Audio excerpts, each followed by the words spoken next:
Right now. Okay.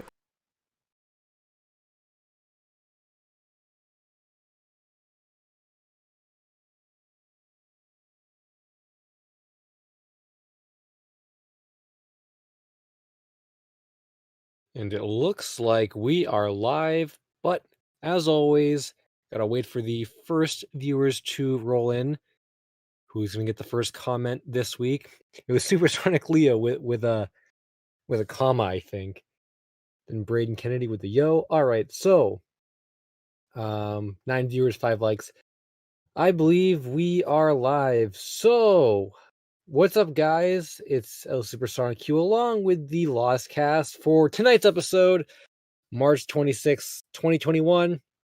And we have quite a bevy of topics to get to tonight, which is pretty crazy because when we were kind of brainstorming stuff earlier in the week, we didn't think we actually had a lot to talk about, but we do, and a lot of it is actually Nickelodeon related. So if you guys are into Nickelodeon lost media, then this is the episode for you. But before we jump into the topics, got to introduce the crew. So, would you guys care to introduce yourselves? Well, I'm just gonna recommend we start from left to right. So starting with you, Harvey. I'm King Mr. Harvey, and I exist. It's your boy Johnny Testy Ultra Chris here once again for another episode with a turbocharged hair and a big pack. Um, my name is Rift. I do the tech stuff. Sadly, we actually sorry that that this is starting a little bit later than normal, but we had some issues that we need to settle, and yeah. Hi guys, it's Sewer. I want you all to know that I love you all. You're the best audience. Thank you all for showing up tonight. You're a bit And there you loud. have it. Just a bit Yeah, loud. yeah, that actually hurt in my ears, my Johnny Test ears. So, um, yeah. So, well, what an intro. So we have a lot of stuff to talk about tonight. A lot of it is Nickelodeon related. Before we, I guess, before we really get into the bulk of the topics, though, and as people kind of roll in, as they figure out that we are streaming, I think it'd be a good idea to kind of begin the episode with a I want to say like community updates, community happenings, like what's been going on with the community, which I know we didn't write that down on our official topic list, but I feel like it's important enough to I guess mention because it's kind of a good introduction to the rest of what we have to talk about tonight. So I don't know if you guys had anything specifically that you've been seeing in the community that you wanted to discuss, but I guess with primarily what I was thinking of, um, was the On the Hunt searches. I've been kind of following the On the Hunt for search, the Subway commercial and stuff. That had hit a dead end, but actually recently there's been quite a few new leads regarding that when it comes to I think some contacts, some higher ups from Subway and some other advertising agencies around the Lancaster area. So I was kind of impressed with how quickly that search picked up. So if you guys want to check out that search, go to the Lost Media Wiki Discord on the Hunt server or on the Hunt channel number 4. And yeah, it's really good. It's really interesting. I was just surprised that like we even were able to find new leads. Of course, we tried contacting them and stuff. Haven't heard back quite yet, and I still never heard back from the original contacts that I had sent emails to, but it's something. Same thing with the SpongeBob baseball animation. That thread has been kind of getting pretty hot on the Lost Media Wiki forums. Lots more like first-hand recollections and stuff. We had a few like videos surface of like SpongeBob making appearances at different minor league stadiums.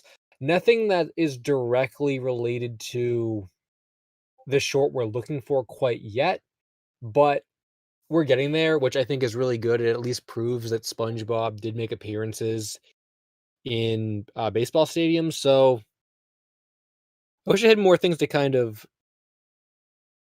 talk about. I guess when it comes like bigger community happenings, but I think those are kind of what I've been in tune with lately. I don't know if you guys had anything else that you wanted to kind of mention about the community.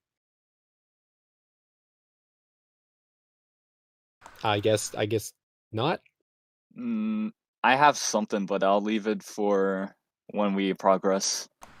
I think what we should probably do is, I forgot where I was gonna go with that sentence. Anyways, speaking of SpongeBob and Nickelodeon, let's start with our first Nickelodeon topic. When you wake up in the morning and you want to see cartoons on Nickelodeon, but it's still early in the morning, so instead you get Nick Jr. And what do you get on Nick Jr.? Dora. But what came before Dora? Well, I think Harvey should explain. Dora. It's like that one show where this girl talks to you and then you just don't respond back. You guys remember that? Yeah, you do. Anyways, so before Dora, a pitch pilot was made to Nickelodeon, and not really much is known about it, but it was a Dora the Explorer pilot, and there are actually a lot of differences in this pilot, as most of you probably know. So and there's actually two clips of the pilot posted online. One is a walk cycle, and one is just the last few minutes of it. So we can totally, so you know the character Boots, right? They're totally different in the pitch pilot between the actual show. Hold on, real quick. So yeah, not much is really known about the pilot, but it was before Dora the Explorer, totally. But apparently the plot appears to be the same episode, uh, same as the episode Beaches.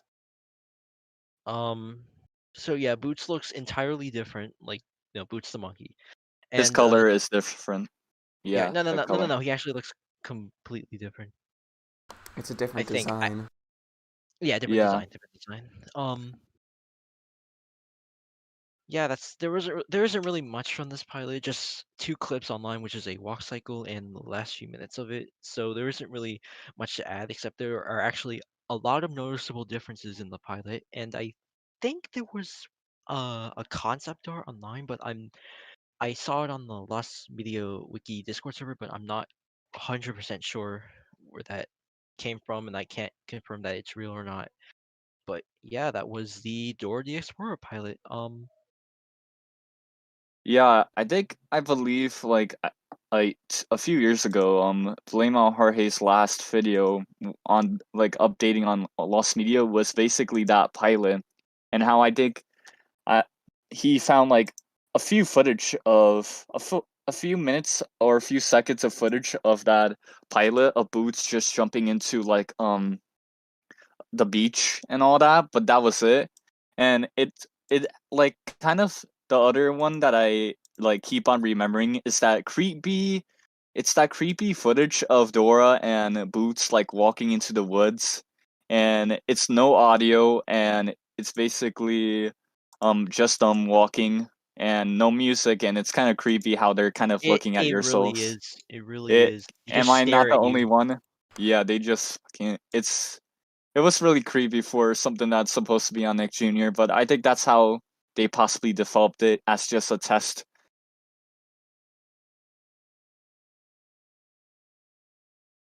Yeah, I think that's basically all that all that can be really said for Dora, or the Dora pilot. Yeah, I remember my only experience with the Door pilot what is like I remember like a long time ago, like man, this was like years ago. It was a pretty popular topic. It was gaining like traction. Um and I think I got a lot of requests to cover it, but I think a few other users had already covered it before I was able to get to it, and I've never really been like a big Dora fan to begin with. Um None of us So it were. was just something I never really got into, and I only knew a little bit about. And then eventually I did hear that, like, some of it was, like, partially found and stuff. But, yeah, I guess it's just one of those things that, like, it got popular, but then everyone kind of forgot about it. And, yeah, I don't know, like, it's one of those weird topics. It's very classic, though. Like, I feel like when I think about, like, classic lost media, like, that one kinda comes to mind, like, from that era. I don't wanna say, like, the Kappa Mikey pilot era, but, like, that, like, like, 20 2018 era when like Johnny Quasar was still lost and like the Cab Monkey pilot was really popular and JBVO was being looked for. Like I think you guys know what era I'm kind of talking about, but like Yeah. that era, that's kind of Definitely. what I think about when I think of the Dora pilot, which I guess doesn't really have to do anything with I guess like lost media in general, but just kind of my experience with it. So Yeah.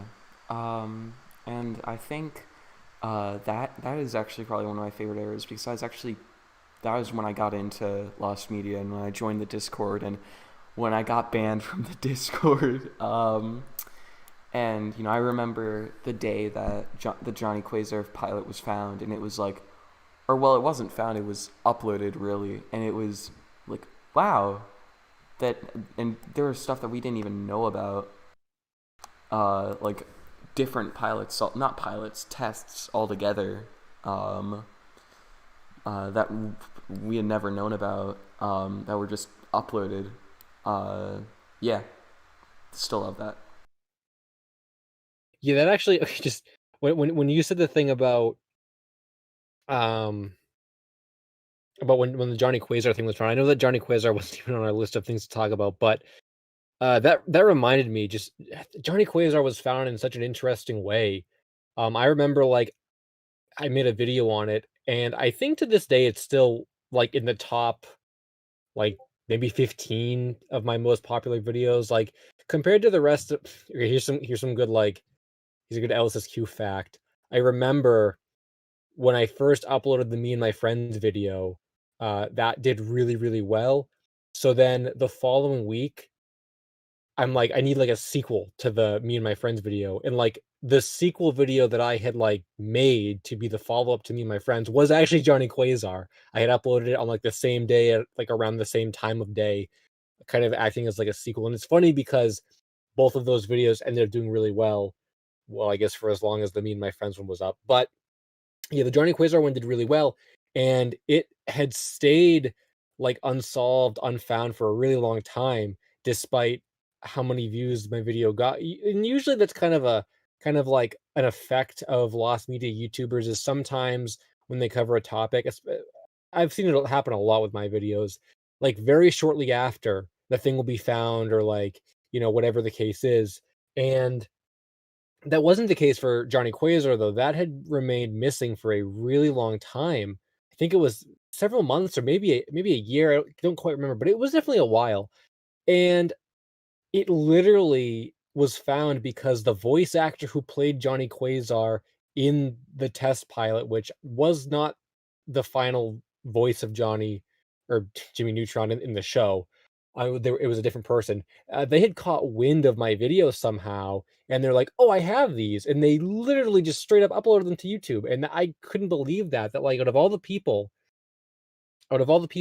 who had who would have had uh, a copy of the pilot, it was the voice actor, which was just so strange to me because even to this day voice actors usually don't have anything from this show. Like that was to this day that's still so strange to me that they even had it. Because I remember I had talked to someone who helped make Jimmy Neutron, like one of the co-creators, and I had been talking to him about it like through email. This wasn't even like a Twitter thing. It was like straight up like an email address. And he believed that they had a copy of it in one of their like storage units in some other state. And he said he would look there when he ended up, if he ended up going there. I don't actually know if he ever did, if he ever found a copy.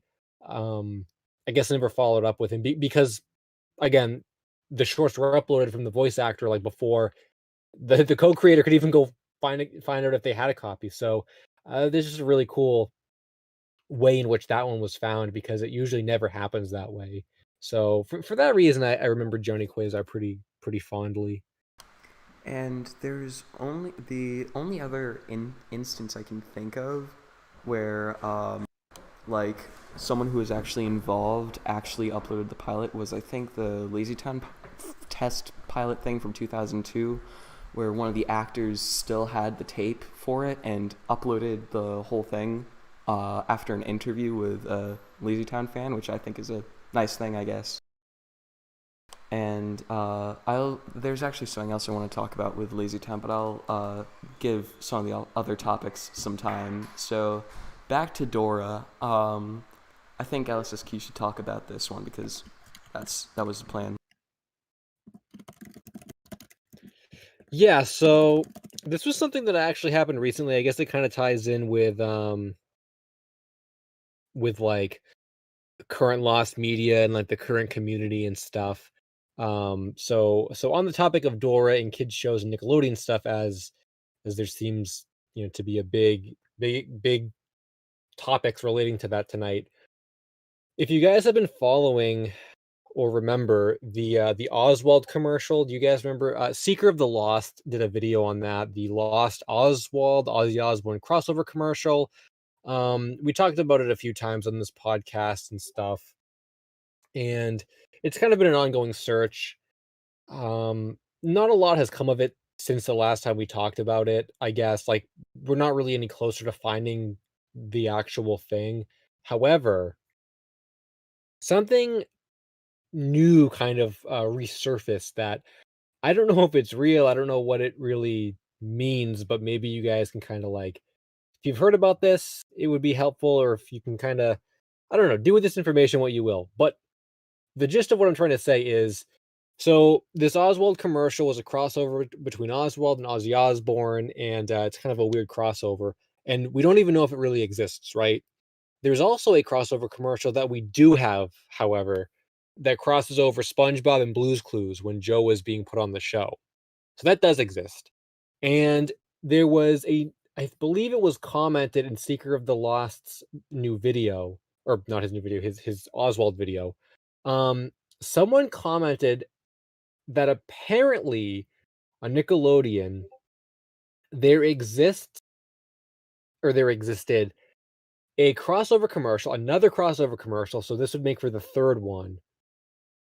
A crossover commercial of Dora and George Lopez, which makes sense on the surface. I believe the concept that was explained was that George Lopez has like lost his way from his show, and Dora was trying to help get him back in his show or something. The full comment is on Seeker of the Lost's video, but what's so interesting to me is that the commenter, I think, also said that it's probably online. They just didn't really look for it yet. However, I tried looking for it. I tried like Googling it and looking on YouTube, and I couldn't find it. I have no idea what the commenter was talking about. I couldn't find any trace of it existing. I think there were a couple other Reddit threads that did discuss it existing, but there was no proof that it existed. It was kind of just a claim that's been thrown around here or there, and I don't really know how old it is anyway. It's very, very strange. So that's something else to take into account when it comes to the Lost Nickelodeon crossover commercials. I saw that Bleeding Art said maybe a bumper from Nick at Night to Nick Jr. Yeah, Yeah, I was maybe. about to mention that. Yeah, like it's a possibility, and that's kind of what I was thinking too. Like it would make sense. But there's just not a lot of context surrounding what it could possibly be. So it's so strange that such a thing, it could have existed in the same way that the Oswald commercial does, and just like that one, there's no trace of it. So I think if anything, it kind of helps the case for the Oswald one existing, because I just feel like, in these weird crossover commercial cases, even though we don't have any proof of them existing, I don't think they're just things people are making up, because it's just such a weird, like, obscure thing to make up. So I'm not really saying that it's fake, but I'm going to put some stock into the idea that it's real, which also means that the Oswald one is probably real too.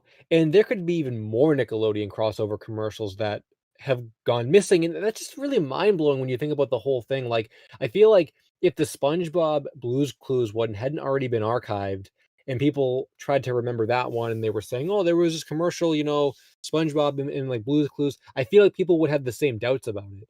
I guess the only thing that we know for certain, though, is that the Blues Clues one that was a direct ad for Joe being put into the show when Steve was leaving. So like that we know that for certain, but like we don't really know what purpose the George Lopez one has or the Oswald one has aside from just being a parody promoting both shows.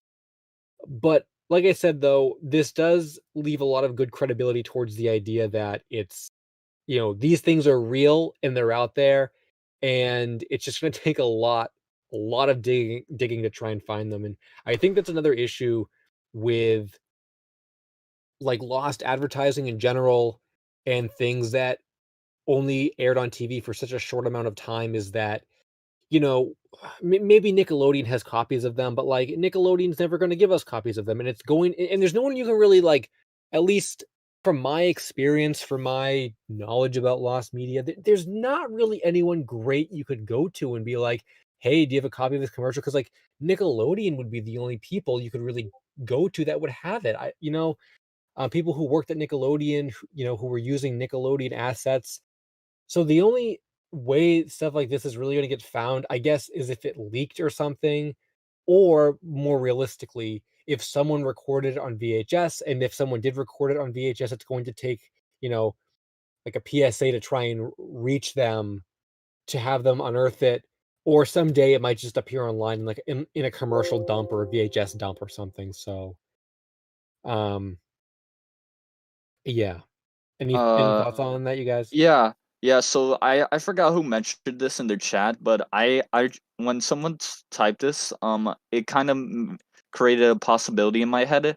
So someone mentioned how both George Lopez and Dora the Explorer were basically Mexican, and like for Mexican cultures and stuff like that were deemed by it. So it's yeah, I just thought it might be possible that this whatever crossover it was could have possibly been outside of like the US and possibly like in Latin America or Spanish regions that aired Nickelodeon. Maybe. Also, I have another thing, and this is kind of a pessimistic thing, but honestly, what could this could either be more credibility or like terrible, because this almost seems like something that someone came up with. Um, never mind, never mind, someone already Sewer just proved it on Yahoo Answers. Yeah, Sultan in the chat just posted from January 5th, 2008, Sultan, a I Dora love and you. George Lopez thing on Yahoo Oh, never Answers. mind. Then my It thing is reads, completely "Have you invalid. seen this? It's hilarious, and I can't find it anywhere on YouTube. Does someone know where I can see it?" So, yeah, I think it's real. Yeah. Yeah, and it was 1 decade ago as well, and someone responded saying, "Go to channel 502 and go to Nick on Demand. Then Nick," he said "then" like DEN, but I don't want to make okay. Then Nick Jr. series, then go to Dora South Pole and go to Play, and they gonna show it. So I think that's kind of a hint, but someone that's replied saying it doesn't work. So I don't believe that's a method that you guys should It try to says pull. 1 decade ago. How One to decade access? ago. Also, Sultan also shared on the chat George Lopez fandom page. I'm gonna put it in the chat as well. Well, not in All right. While this he one okay. here. And it's basically for an episode called season 5 episode called George and Ross Like It That. I'm gonna scroll a little bit to see what this is. This tutorial reminds me of something. It's like one of those types of videos where it's like, oh, tutorial 2021 still working. And the spelling as well. They have it on the Then notepad. DN 009 then Soundscape or whatever. I love that there's a George Lopez Bro. fandom site. There's a fandom site for everything. Yeah, that's how we Backyardigans, backyardigans, Alpha and Omega. Oh, I think no one. Well, okay, let me. Johnny Test Wiki, of course, the Great Holy Bible itself. Let me see. I'm gonna. Oh, hold on. I'm just looking. Wait, is this? Oh, this is the wrong thing. Oops. It took me to like some anime Yahoo mail message right now. I don't know why. I'm gonna read what anyone has in their chats for questions. I missed 23 minutes. Okay. I was Was there actually an gonna say episode? Oh, I what is was it? actually gonna say I actually did like the theory that it could have aired internationally. I didn't even think about that, but I mean that could be possible. It Um, actually could be because there's this like one SpongeBob and Teenage Robot promo where there's SpongeBob and Jenny together, and that it could be possible that it's actually like international, or if I said that right. Because I yeah, I don't know if I know exactly which one you're talking about. I feel like I've maybe seen it before. Like it sounds really familiar to me, but I guess just in general though, I do know that like I'm not saying the Dora one is like exclusive to anywhere necessarily, but I I have put it in the seen chat. like international commercials that are like exclusive in bumpers and stuff that are like exclusive to certain like areas of the world, like the different international, like Cartoon Networks and Nickelodeons made their own bumpers. So like there's some pretty crazy stuff out there. And I guess maybe that's where like the intrigue of lost advertising kind of comes into play. I never really thought about that, like thinking about the international side of lost bumpers. Like I know I think from Cartoon Network Latin America, there are these bumpers that use these really cool like marionette puppets of the Cartoon Network characters. I remember I stumbled upon those on YouTube like a few years ago, and like they were so cool. I had never seen anything like that. So maybe that's where some of the fascination comes into lost advertising. But I guess for me, what makes it so confusing is like there's just so much stuff out there. It's because bumpers are so disposable and like there's so much undocumented stuff, and it's really, really hard to, keep track of all that or even find it because even in, like, the Oswald case and, whatever this George Lopez thing is, like, it's just, like, where do you even begin to find it? It would just take looking through, like, recordings of the channel, and it's pretty ambitious, I think, for people that wanna try and do that, but, yeah. Yeah. So I think that we should I think what was I gonna say?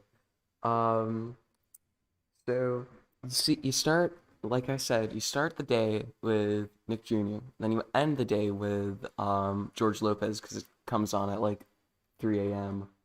4 a.m. maybe even later. But 3 what's in the a.m. middle of the day? Just standard Nickelodeon, whatever, cartoons, live action, and with live action, you've got Ned's Declassified School Survival Guide, and I'm gonna turn to Harvey for this one. Hi. Hello. I love the Um, show. Before I start talking, I just want to say I'm sorry if I stutter a lot. I just like, yeah, you get the idea. Anyways, Don't worry so about it. there was actually a Ned's Declassified pitch pilot, and I was surprised to see this because it wasn't really confirmed.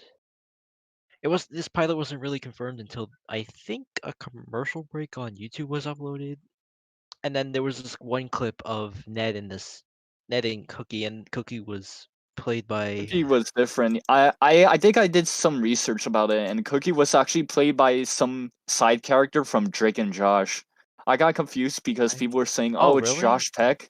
Yeah, some people speculated that it was actually Josh Peck as Cookie. However, it was confirmed that it was like some side character from Drake and Josh who had a few episodes. Yeah, it does look like a side character. I didn't look too much into the actor that played it, but his name is listed there. Not really much is known about this pilot except a clip of the pilot that's in a commercial break, which I will hold on. Yeah, there's a link, and it's like basically it was from the late Nickelodeon, like to get ready for the 2003. next year. Yeah, 2003. So to prepare for the upcoming TV shows that were coming in 2004, they basically promoted the Nets this classified. I And was about to say high school survival guide, but it yeah, was the school survival guide. and there also says that there's another lost episode called Ned's Locker, and apparently it was unaired and lost. But Yeah, wait, you know anything about it or No. I know a ton of like Ned's Declassified School Survival. There's like a bunch of, well, No, not I a haven't. bunch, but there was like 3 of them. But you want to like, the pilot was one of them. Then there was Ned's Locker, and then there was like the sequel series that was planned. And I think they actually shot a episode of the sequel series that I got confused with. It was like Ned's Declassified High School Survival Guide, and it was originally supposed to focus on the characters going through their high school years. They didn't However, look alike. it wasn't.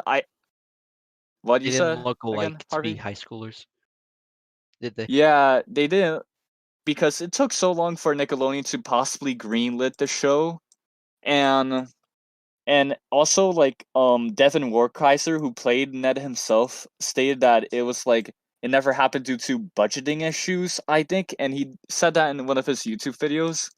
And the other thing was, it wasn't clear if the original cast from the school survival guide would return. Like, for example, Cookie went on to go to Seek and Lufer, while Oh, wow. the girl, I forgot her name, the girl character, wasn't sure if she wanted to do more like a sequel series to the Ding.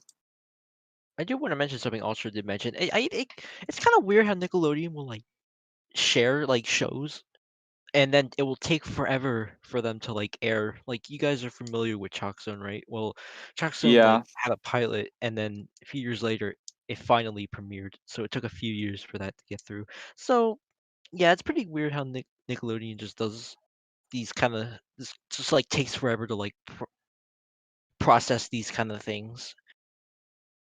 But Yeah, and yeah, that was Ned's Declassified, and thank you Ultra for the additional help. you are welcome, sir. I think now, since we're basically talking about Nickelodeon related stuff, I think we should kind of celebrate like a holiday, a special holiday or anniversary that that is happening right now.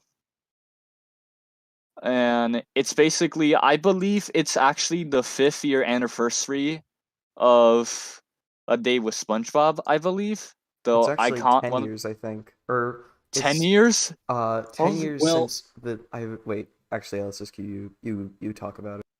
yeah, so yeah, as Ultra was saying, there actually is kind of an important, I guess, like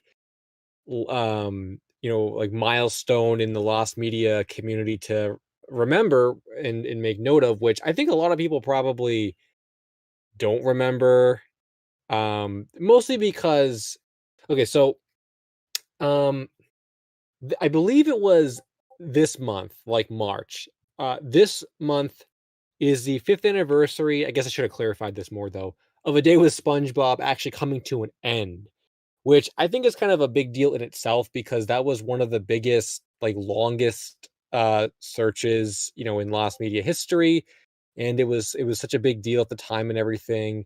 And it kind of hit me the other day that, like, it's actually been 5 years since we closed the case. Last year it was 5 years since the case was opened, and this year is 5 years since it closed.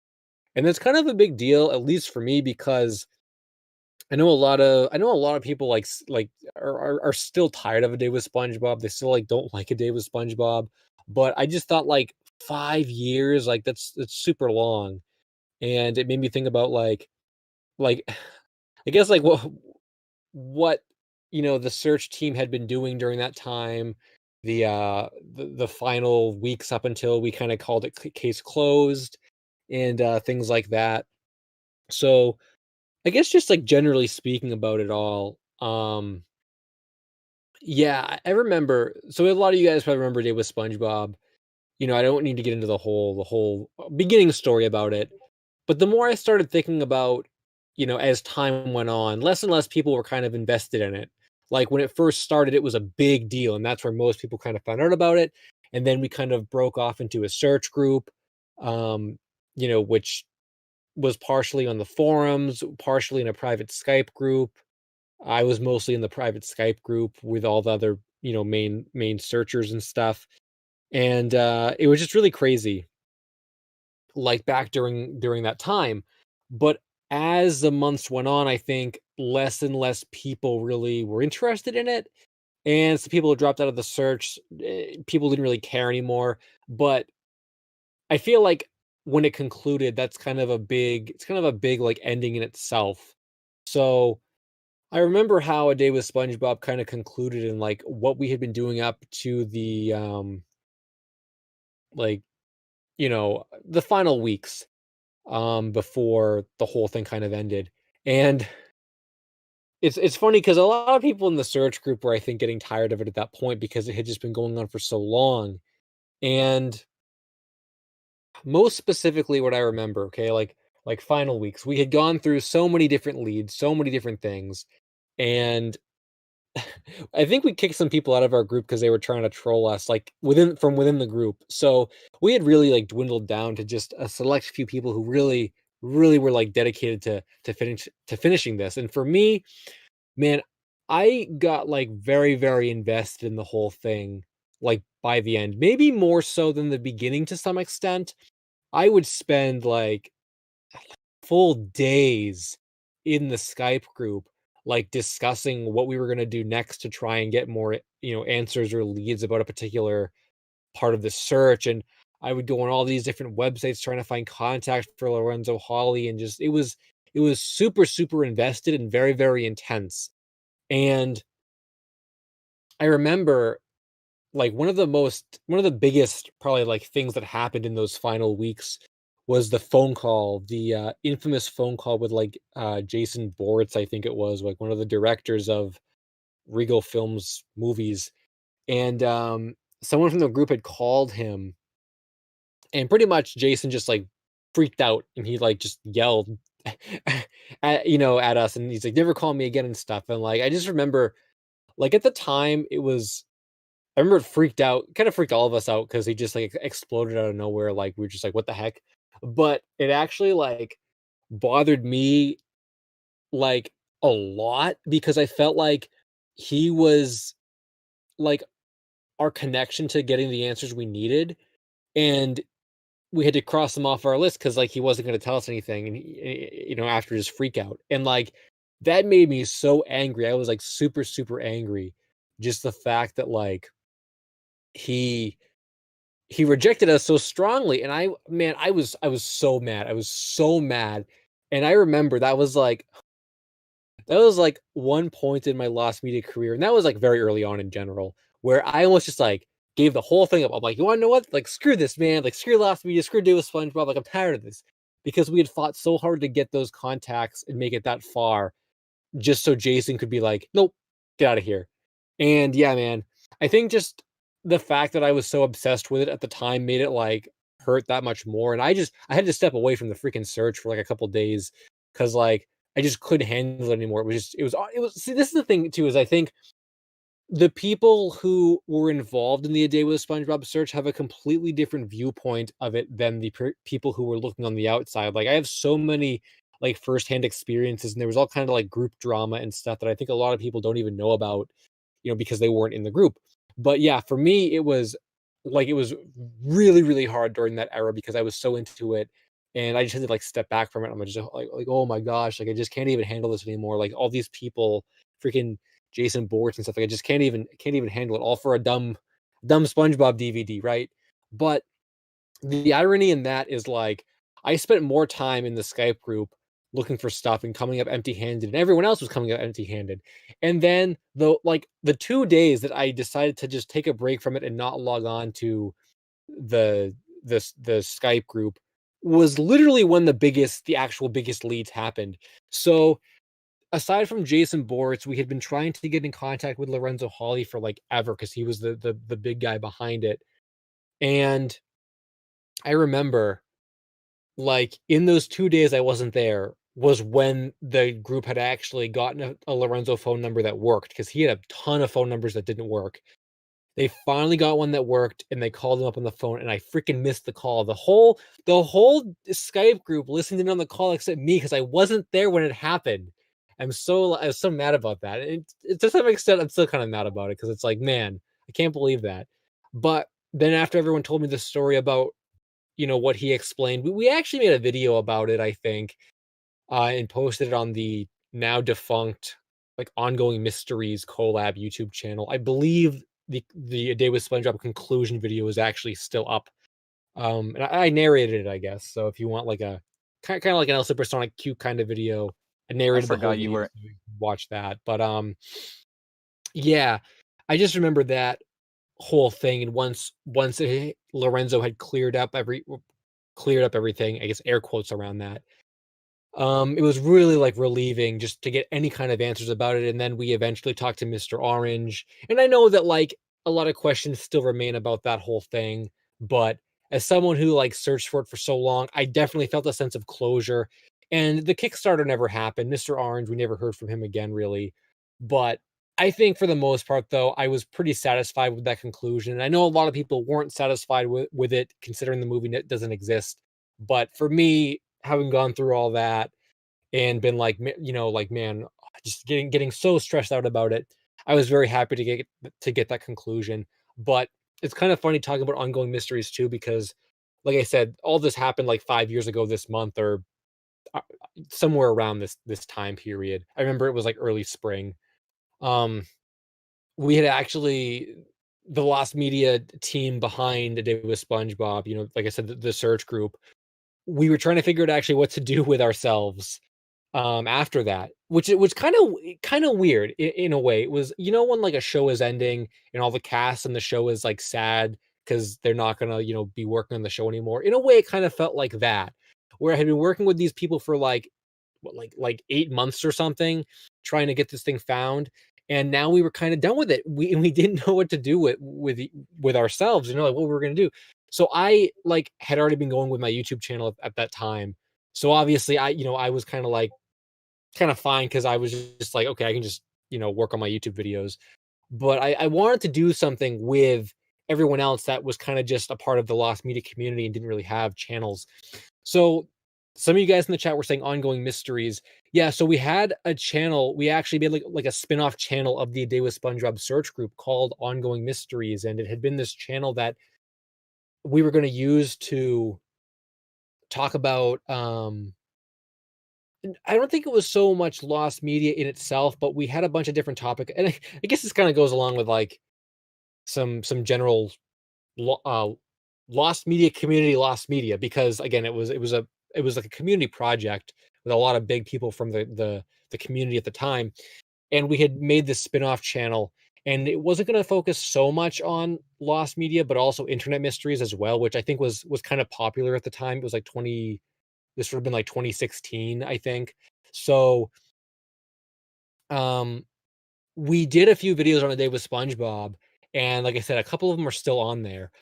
And we had some other videos lined up, like we had scripts written. Well, I didn't really do it. I didn't really contribute much to the overall production of those videos aside from like narrations. Because we had someone who would do the scripts and edit and stuff. So I mostly just narrated every now and then. But we had all these plans, and essentially the whole thing just fell through because there was a lot of like conflict within the group, like post The Day with SpongeBob, as to like who was going to get control of the channel, who was going to make the creative decisions, who was going to do this and that. And unfortunately, and to this day, I still talk about it with one of my Lost Media friends who I still talk to occasionally. His name is Matt. He's an admin on the site. And we still kind of mourn Ongoing Mysteries because it was a really great project that never happened because of all these like power struggles and stuff within the group. And eventually, like, the group kind of just fizzled out, and we just stopped the idea altogether, and we only got like the A Day with SpongeBob videos out, which is too bad because I think it would have been a fun project. But what's more is like the whole group in itself kind of dissolved. The whole group in itself kind of dissolved because we had been thinking about what search in general we were going to pick up after A Day with SpongeBob. We had actually, I think we made a straw poll, and we were going to decide what our next I search actually topic. remember that straw poll. Just to that's so. Oh, you remember it? How do you remember it? Yeah, it was when I originally joined the LMW Discord, and they pinged everyone saying, who like to vote on what's the next big LMW search that's gonna be like the A Day with SpongeBob SquarePants, and I believe some of the topics were City 2000, which was a video game that was completely lost, and some other stuff which I think was on one of the most popular Lost Media channels at the day. But yeah, that was early LMW, the early LMW Discord. Yeah, But I yeah, don't think it's. Oh, what were you saying? oh no, I was just sorry, continue. Yeah, I see, and that's funny you even remember that from the Discord because I don't think I was even in the Lost Media Wiki Discord at that time, so I had no idea it was even posted anywhere. Um, but I distinctly remember Pokemon Live being on that list. If you Oh remember, yeah. I actually remember Pokemon Live as well. It was, I think I don't know if Clockman was on there, but I wouldn't be surprised if Clockman was on that list too, and possibly won. I don't know if that happened, but that's what I think. But I did not know, by the way, I did not know you were in ongoing mysteries. I actually grew up with that when I was starting to Lost Media and all. oh, oh wow, yeah, I was a like I said, I guess I mostly just narrated stuff, but yeah, I was part of that like that group at the time. Um, which is pretty cool actually. I didn't know that like that stuff had any kind of legacy. But Well, to me it did. It's kind of my childhood. yeah, A bit of I it. mean it is nostalgic in a way. And someone mentioned this in chat, but I'd say that we could actually be like the spiritual successor to that group, basically. Yeah, in a way, I guess we are. Also, one other thing I wanted to mention about A Day with SpongeBob is this is also the 10-year anniversary of the supposed release date, which is on the Amazon page, which is in November 22nd, 2011. Um, yeah. That's kind of That's cool. I actually didn't even think about that. Like when I think about A Day with SpongeBob, I literally just think of like anniversaries relating to the search. I don't even think about the actual like Amazon listing. But you're right. Oh my gosh, I have to do something like super special for the 10th anniversary of the listing. That Yeah. oh my god, we have to like get like a day with SpongeBob cake made or something like. Yeah. We all meet up and then eat the cake. Yeah, it'll be funny, and it's like SpongeBob's face or something like that. A day Oh with yeah, that could SpongeBob be a cake good made. idea. We could like order SpongeBob ice cream, like those faces, or are they still out of order, or were they? The Who what? knows? Oh, also like the SpongeBob ice cream, like the SpongeBob ice cream thing with Oh SpongeBob's yeah, face with in the it, really which is bad very Are you popular. talking gumball about like eyes. the really crappy ones that you get from ice cream trucks? Yes, that one. That Yeah, we I should miss do those. that as well. I also want to mention something like that is really early in production, by the way. Um, I kind of know this group, which is pretty like another Lost Media group that is growing in popularity right now. Who actually told me that there's like a team working on trying to make like A Day with SpongeBob, an actual film, and Ooh. it's like in early development and it's early in production. And I think what I heard from yesterday, they're about to start shooting, but they're going through COVID restrictions. But I think have you heard of that? no, Or I haven't heard anything about that actually. yeah, it's really interesting, and it just like when I heard that, it just blew me away. Like it's kind of amazing that people are still honoring the legacy of like that film that wasn't even made in the first place, and it was just this weird idea, and they're actually making it this film. And I'm actually like, I'm I hope it goes somewhere, but yeah, I'm like that's what I have to say about that. Wow, that was Yeah, oh, continue. I think actually like a community driven A Day with SpongeBob project is actually like really funny sounding actually. That's cool though because like I know that the Kickstarter never went through. Oh, we got a super Yeah, chat. and Yay. we got it. Oh, Uh, ND Gaming said, "Do you think the US Pokemon Live will get a full release?" Okay, I actually have stuff to say about that. I guess I guess this continues the story a bit. But I was gonna say something about that. But yeah, I don't think the A Day with SpongeBob Kickstarter, like, obviously it's never gonna happen at this point or anything, but I think just the fact that like people in the community are trying to like make something relating to it is actually like really really cool. So I hope that does go somewhere. Um, what I was gonna say, and this kind of leads into Pokemon Live. I guess this kind of like is towards the tail end of my story. So in that straw poll, we had Pokemon Live, we had a few other things, and Pokemon Live was actually the topic I think I picked, and I was trying to get everyone to kind of like focus on that one, I believe at the time. But the problem is that we tried to like, I don't want to say like clone A Day with SpongeBob, but like we were trying to take on Pokemon Live as if it was A Day with SpongeBob, and it fundamentally was not. It was not the same kind of thing. And I remember a forum existed, or a thread on the forums existed, that documented it, and we were trying to look through stuff. And I think I did quite a bit of research at the time on contacts for Pokemon Live, but ultimately, I don't think we ever really got anywhere with it because the desire to get it found just wasn't as strong as A Day with SpongeBob. Um, but I do remember that a few more Pokemon Live threads popped up after that, and there was like a search effort put forth to try and find it. Now, in relation to ND Gaming's comment about will the full US version ever be released, interesting about that.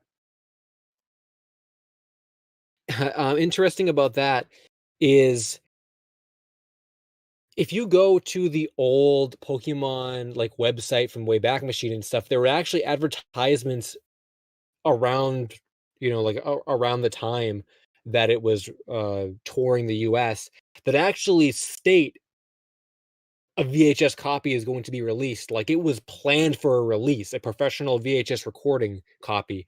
However, it just didn't happen. It was canceled for whatever reason. I can't quite remember the reason that it was canceled, but I personally don't think a full version will ever release because, and someone can correct me if I'm wrong, but I'm pretty sure that one of the lead like filmographers, um, or something like that, from the the tours, because like as they were doing it live on stage, I believe someone from the crew was doing recordings of them, and I think one of those was uploaded to YouTube. It's not like great quality, but I believe one of them was, and so we have like the full version of the show. But when it comes to the actual VHS recording, I believe he said that he does have like the master file they were going to use for those VHS releases, but I'm pretty sure Nintendo owns like the copyright or something to it. And I think he said that they couldn't actually legally release it, so just like his personal recordings are the best we're gonna get. I think that's what happened. I can't exactly remember because it was so long ago, but it was something like that. I remember there was some kind of like legal hurdle we would have to like go through to like get it released, and I was thinking like it's probably not gonna happen. And also the demand for it I think is much much less than it was years ago when the topic first gained any kind of popularity. And I remember this will be the last thing that we can move on, but I remember also seeing somewhat recently there was a video, I think someone, or maybe a couple of years ago, someone posted they visited an abandoned theater, like a performance theater in Chicago or some place in the US, and I believe there was like I think this was real. I'm pretty sure I watched the video and it was totally real, and it's somewhere on YouTube. You can probably find it. It was like it got like a lot of views. I think it was from like an abandoned, like, you know, people going to abandoned places channel, so it was really popular. They found like a completely abandoned like Pokemon Live, like the stage show, all there, like all the costumes, all the props, everything had just been left there for some reason, just left there abandoned in ruins, and everything was all dusty and stuff. It had been there for like years and years and years. I have no idea what the story was behind why it was all there, or how the people who filmed it even got in, but I do remember that was a thing. and maybe that just goes to show you that Pokemon Live just faded into obscurity. Nintendo didn't want anything to do with it, and it just kind of became a relic of the past. And those recordings, those personal recordings from the one of the people who would film on the tour, it's probably the best we're ever gonna get. Yeah, it's kind of okay. Let me continue on with my thoughts about Pokemon Live. Because for me, it was like one of the secondary, like popular pieces of lost media outside of Dave with SpongeBob. Because back then, Chattronic was basically, he was basically supportive about that live, whatever it was, like a concert or something like that. And he also put a petition in, I think, change.org or GoFundMe to actually bring Pokemon Live back on Earth or back to the public. However, the sad thing was that possibly ended the search for Pokemon Live was when Chattronic confirmed that he got into details with one of the higher ups at Nintendo or whoever the production of Pokemon Live, and they told him that it's possible that the actual highest quality version of that show will never see the surface, like will never see the light of day to the public, and it's like locked away in Nintendo's vaults. Yeah, that sounds familiar. Yes, yeah, okay, yes, that was well said. I knew it was something like something relating to that. So I guess the only way it's gonna get out is if it leaks, which knowing Hashtag free Nintendo, Pokemon Live. dude, yeah, honestly, um, knowing Nintendo though and how people like get their stuff. I mean, no one could have expected Mario 64 source code to leak. So like, I mean, who I'm not. I mean, I'm not saying that it's like that I hope it leaks in that kind of way, but I'm just saying Yeah. like it's possible. Like I feel like with Nintendo, they're like people who are obsessed enough with Nintendo's content that they would go through crazy measures to get stuff found. I saw some people in the comments saying that the abandoned theater was in Toronto. Yeah, I forgot that it toured internationally because I think there was like some Philippines versions too. But okay, that makes sense to me. Someone should hilariously sell the costumes for Pokemon Live as expensive cosplay costumes. That would have been pretty fun. Yeah, I'm wondering like, is all that stuff still like in there, or like does someone technically own it, or like what? I wonder what like the story about it is, because like I feel like if I went into an abandoned building and found all these like Pokemon relics, like man, I'd be tempted to like take something from my collection, but like I don't know if Yeah. like someone actually owns those, or like or what the story is with them. Yeah, it's a really interesting topic, whatever. And yeah. Anyways, that was a very interesting rabbit hole about A Day with SpongeBob and leading into Pokemon Live. Pokemon Live. Yeah. Um, let me see. Sewer reviewer, Sewer Raver, are you here? I am here. I am here, and I am made of chocolate. Interesting. Do you want to talk about your thing? Oh, Yes. before you do, Oh. you should plug your video. Let everyone know about it. Oh boy, I forgot to mention that. Guys, if you guys like the me and my friend search, which I'm sure a lot of you came here from and all that, I made an update video recently about it because a lot of people don't have the time to sit through 2-hour live streams, and they don't want to like just watch 2 hours just to see like 5 minutes worth of pictures. So I went ahead and I slammed everything into 12 minutes worth of content, and I put a video about the me and my friend search up on my channel, along with like one little tidbit of information that we didn't mention in any of the streams. So if you guys are interested in that, you guys can go check out my channel for that. Yeah, that's pretty much all I had to say about my new video. I think it's on to my topic for now. So we've been talking about Nick this whole time, Nickelodeon. We all love Nickelodeon. We all love Nicktoons. And one of my Nah. favorite Nicktoons, you'd better I'm a Cartoon Network boy most of the You're a time. Cartoon Network. You know, I won't disagree with you. I also was. I miss Friday Night Flicks on Cartoon Network. That was the fun part of my life. I I miss watched Johnny Test. Boomerang. That was a masterpiece. Weren't they supposed to reboot it? Like, I think it like got canceled. It was I back in saw like a pitch 2018. for it or something. I don't remember. I saw like a pilot for it or It something. was supposed to be like, oh, that's also a thing. Like they were supposed to do like a 15-minute. It was gonna be like the same style as Cartoon Network shows, like Gumball, regular show, where each episode would have been 15 minutes, but there would be two episodes, like two new episodes that would air. It would be something like that, but it never happened. I swear they made like a pitch episode or something. I don't Who know. knows? Oh, they did show clips and images about what was gonna be in those episodes, so they might be around there somewhere. That's probably what I'm thinking of.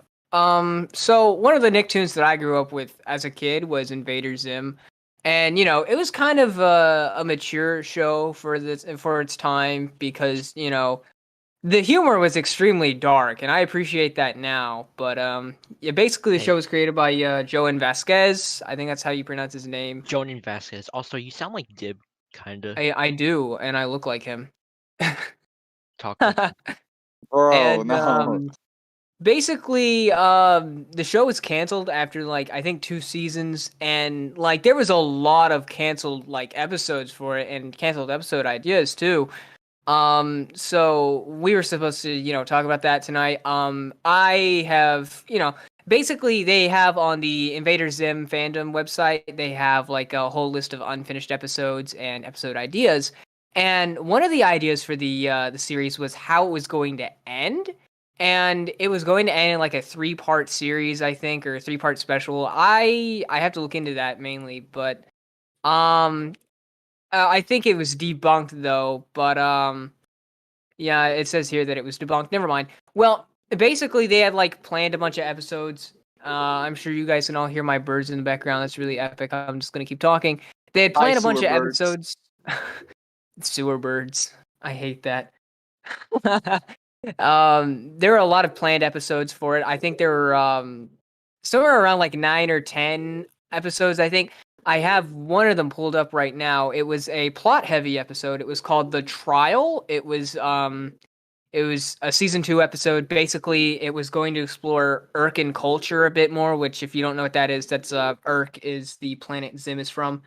And you know, I chose to kind of look at this episode because personally I love looking at alien culture kind of stuff in animated shows, which is something I wish they had done more with Steven Universe, but I'm not going to get into that. And basically, so, you know, they had a lot of like plot heavy canceled episodes for Invader Zim, which I don't get why they canceled it when they had all this, you know, unfinished episodes. Nickelodeon. Nickelodeon definitely. And, you know, I Yeah, think Nickelodeon. a lot of what Mr. Vasquez's ideas kind of differed with the network because, you know, he liked to do a lot of darker stuff and the network was really more family friendly, and you can't blame them for that. But I feel like, you know, with the Netflix special, the Enter the Florpus, I feel like Vasquez got to stretch his creative muscles a little bit more. And I don't know if they're going to put Florpus on Paramount Plus. So I guess watch that now if it gets taken off in Netflix. It seems like they're gonna possibly keep it because I think I heard Nickelodeon and Netflix have some sort of deal. I never got into like the deep details of it, but I think it might stay in Netflix for a little bit. But it might be possible that Nickelodeon's gonna put it on Yeah, Paramount Plus. they're putting stuff on Paramount and on Netflix because it's available now. You can watch the entirety of Big Time Rush on Netflix, but they're also adding it on Paramount. Oh. Lay it down, play it straight. All right. I remember that whole song. They Yeah. Basically a lot of plot heavy kind of episodes were really botched here, and you know some of them were actually finished.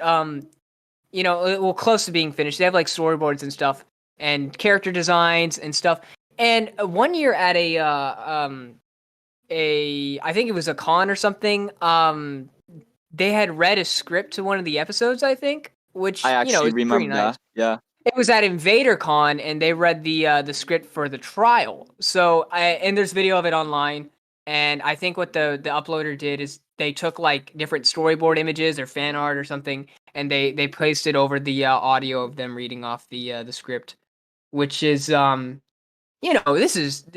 really nice that they had this stuff and they were able to read it off at a con. Because usually Nickelodeon is really it's Viacom, so they're going to be really closed down on what they have to release to the public. So yeah, that's Invader Zim Lost Episodes. If you guys want like definitely more information, there is an unfinished episodes category on the Invader Zim fandom site. It's zim.fandom.com, and they have unfinished episodes. And yeah, you can look at those, and they're awesome. They also there's like the animation warehouse did a video covering some of this topic as well, which I also grew up with. Oh yeah, I would definitely recommend looking at some of those videos. Yeah, it's Bedhead. It's I think what's his name again? Bedhead Bernie's channel still, even though Animation Warehouse has been discontinued for years now, but still it's recommended. Well, yeah, that's awesome. I'm Harvey saying here to say that two of our researchers, or one of our researchers, my bad, for me and my friends, the search, they are actually an admin on this site or an editor. So I also not want sure to why it's talk about. necessary. I also want to talk about a few things about the theory. Like I got sent theories for the Dora crossover with Lopez. According to Salton, he told me that Yahoo Answered is dated January 5th of 2008.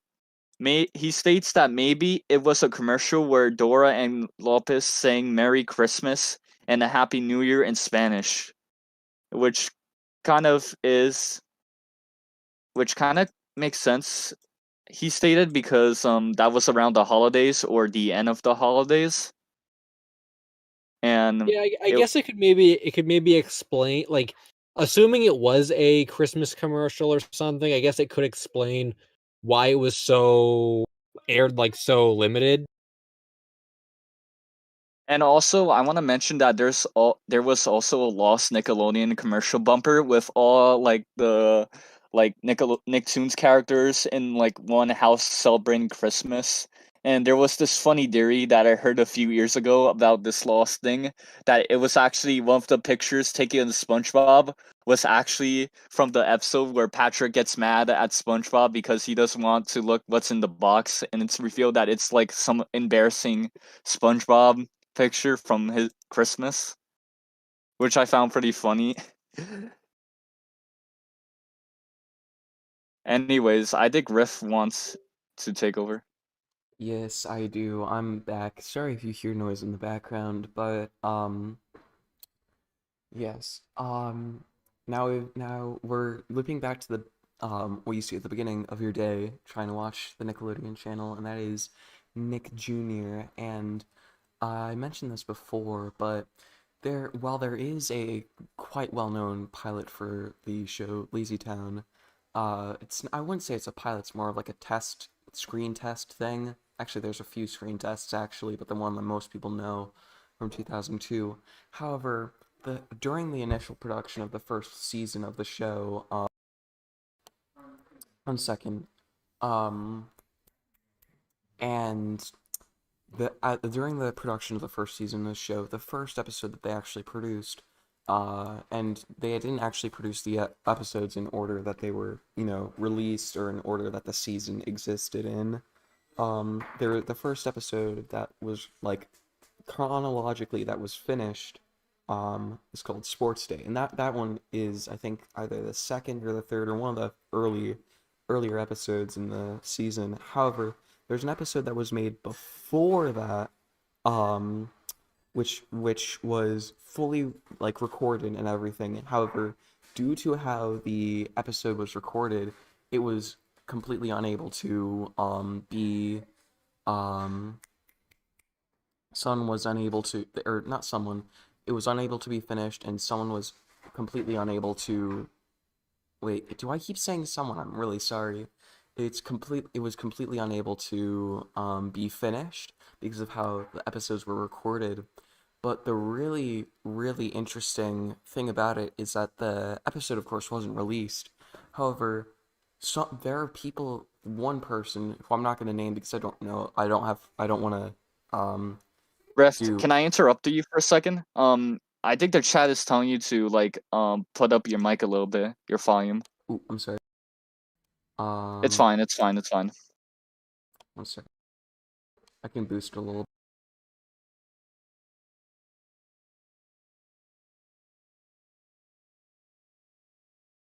So what's happening? Okay. Oh, sorry. I was just raising my mic volume a little bit. Okay. Anyways, there's someone who actually has the episode and wants to release it. I'm not gonna say his name because legal reasons. However, he can't release it because Turner Broadcasting Corporation, which is the company that owns LazyTown, and they own Cartoon Network, Boomerang, Cartoonito, whatever, will not allow him to release the episode, and so it's in this weird limbo where there's a lot of stuff that's known about it. It's been talked about.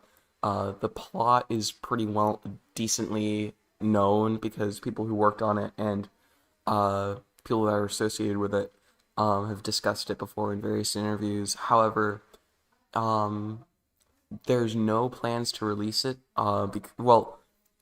It wants the person I'm talking about. He wants to release it because it's a pretty big piece of LazyTown history, and LazyTown is a still very well-loved show and highly regarded. However, the problem is that he can't release it, and so it exists. It's in someone's hands. It could be released, so it's not lost. And it almost reminds me of what was I gonna say? There's something that this search reminded me of, where someone had it, but they can't do anything with it. And so, yeah. Yeah. In light of what Rift was just talking about and stuff too, if I guess I don't want to hint too. I don't want to like give it all away, but we might have a collab in the works between Rift and myself that like talks about and documents this like test pilot thing. And that's why I don't want to give too many details about it, because if that ends up happening, that there's where all the details are. And what's really funny is that this is so obscure. There's not even a page about it on the Lost Media Wiki, which I found really interesting.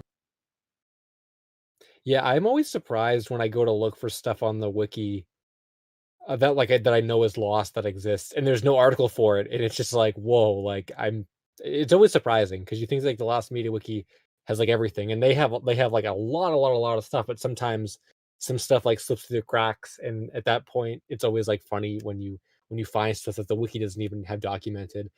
Um, I don't think the wiki had like a Slamfest article before that showed up. Oh no, yeah, because I guess the Twitter was its origin. Um, but people are pretty quick on the wiki to make articles about stuff, so that's good too. Yeah. And also, I can actually, no, I'm not gonna actually talk about that. Sorry. But I'm very excited for this because I've wanted to make this topic known for a little while, and I think this is the best opportunity that I have because I've been a member of the LazyTown fan community for like the past like 4 years. Not even 4, almost 5 years. But yeah. Yeah, I think it's also like kind of like I feel like I guess thinking about how you said you're part of the LazyTown community and like like I started the backyard the me and my friends thing and all that stuff, and it's actually really interesting. This doesn't really have to do with Lost Media, but I guess I'm just throwing it out there.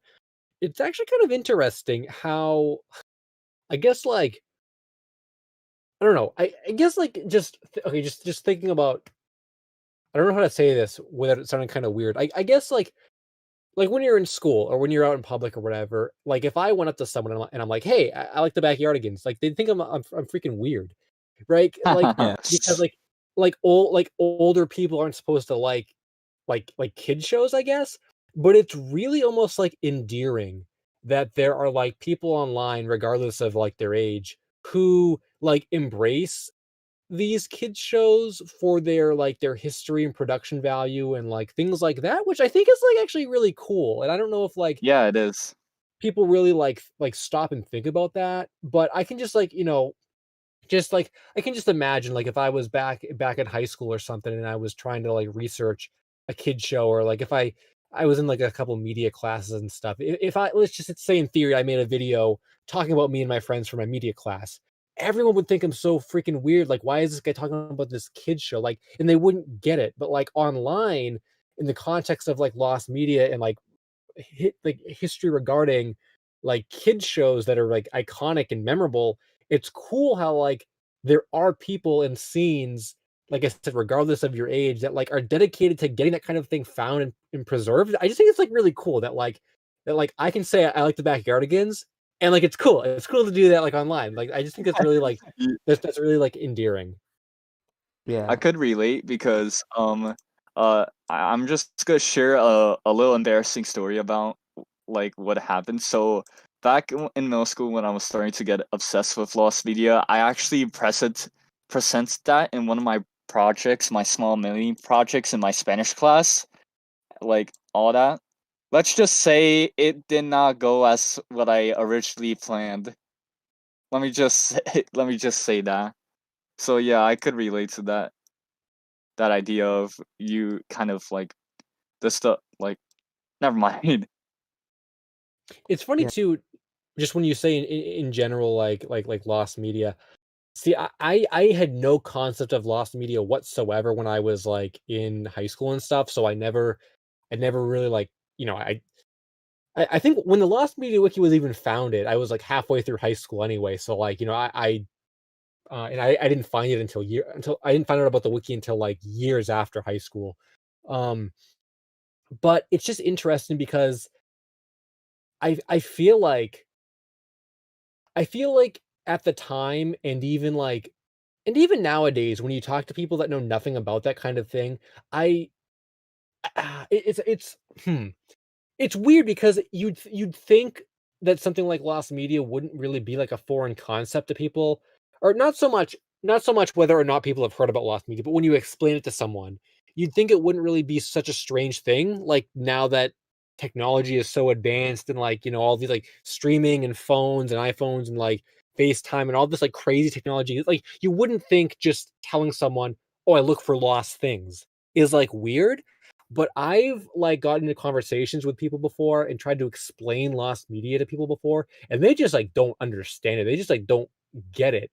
And it's kind of weird to me actually, just in general, that like for some reason lost media has this like polarizing effect where it's like some people get it and some people don't. It's not this universal thing. And I just think that's really weird, like with the way technology and like media is nowadays, that like some people don't understand like what looking for a lost episode really means.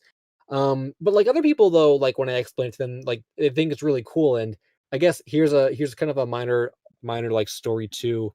I kind of wish I had done this, but it didn't really happen. But back like a few years ago, I was at some like convention, some local convention, and I had like a little like booth selling my art, and someone's like, "Hey, you're cool. We're doing this like this little like get together presentation thing at like a historical society," and they're like, "Oh, you should come by and like sell your art," or whatever they were trying to convince me into. But I thought about that, and I thought like, instead of just like going there to sell art or show my art or whatever, I was thinking, what if I actually do a like lecture about lost media? Because it was like a stage show performance kind of thing. And I thought like instead of doing art for people, I could talk about lost media. And I had actually put together, this is like real LSQ lost media. I had put together like an entire like live presentation about what lost media is, how to find it, and things like that. I had these like, it was gonna be more like a, I guess like a PowerPoint. what's- yeah, like a PowerPoint. What's the Apple version of that though? The Oh, I have no idea. keynote, like a keynote speech. It was gonna be like a keynote speech. um, and I had all these slides put together and stuff. And when it came time to like present it, like, or this was like a couple days before the actual event, though, I had said to the person like what I was going to do, and I was like, "Do you have a projector?" Thinking like this is going to be on stage, I need a projector. And like, just a long story short, like the person just like didn't really understand what I was trying to say. I'm like, no, my presentation is on my computer. I need to like project it onto a screen. But like they didn't have a projector. Like I would have had to find a projector and like the correct hookup cables and stuff. And like essentially it didn't end up working out because they just didn't have the technology to do it, which is kind of ironic coming from like a historical society. You would think they have all kinds of all kinds of things that could project and stuff, but it never happened. So I guess the presentation in itself is lost media, but that's an instance that I look back on and I think like, oh, this would have been a really cool chance to explain what lost media is to all these people, and it would have been like a really cool presentation. But it, I guess it didn't end up happening for technical reasons, but um that's one of those scenarios where like I would have talked about lost media in a public way, and it just didn't happen. But yeah.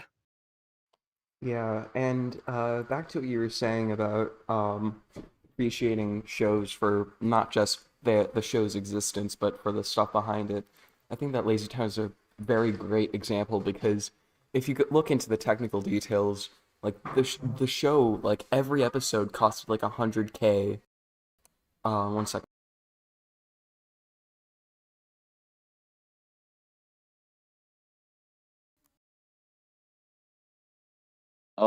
Sorry, I'm back. And so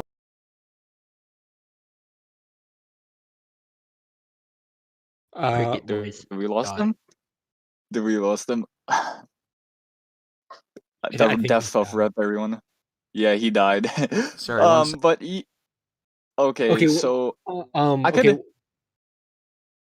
could share another What were you gonna say? example You say your of thing. so basically another example that I think one of the biggest, generally the hugest lost media pieces of lost media that is known to the public kind of is the Zack Snyder's Justice League a little bit, because I'm not sure. I'm kind of mixed with the idea it's kind of lost media, but I think it is because of how the director had it like for years and never showed it because of Warner Brothers and legal reasons as well. And the dedication for the fans of DC and just people who wanted to see Zack's vision come to life was pretty interesting. It led to like campaigns, posters, legit posters, and advertisements in San Diego Comic Con, which eventually, years after, led to it being released, and it was like pretty remarkable. I don't know, like it's to me, it's one of my favorite films of all time recently, and I fell in love with it. But yeah, I think these are one of my huge example. Sorry, I'm back. I had to grab something. You're back to life. Oh my god. Yeah, I was dead for a little bit. Anyways, back to Lazy Town. The show had a humongous budget, and I think that's one of the reasons why Turner canceled it. But like I said, each episode, because keep in mind, they were shooting 1080p footage in 2004, with this huge, elaborate, system for how they were recording everything. And so for that standard, and the episode's budget was like 100K per episode, which meant there was so much time and effort that was put into this show, and I like that there are communities for shows like this where it's not just I like the show because it's the cute characters, yay. It's like I like the show because the music is really well written, and the visuals and everything are well done, stuff like that. And I like that we can, or not we, but people can bond over that stuff. And I guess it's also true for the lost media community because, typically if you're, like LSSQ was saying, if you were asking someone or telling someone, I like looking for things that don't exist or aren't able to be found, it was like, okay, But if you're in a community where like that's something that's discussed and endorsed, I guess, that's with your that's you can just talk to people about that stuff. There's always a community for everything, and that's honestly kind of weird because there are some weird things that there are communities for, but I'm not gonna go into that.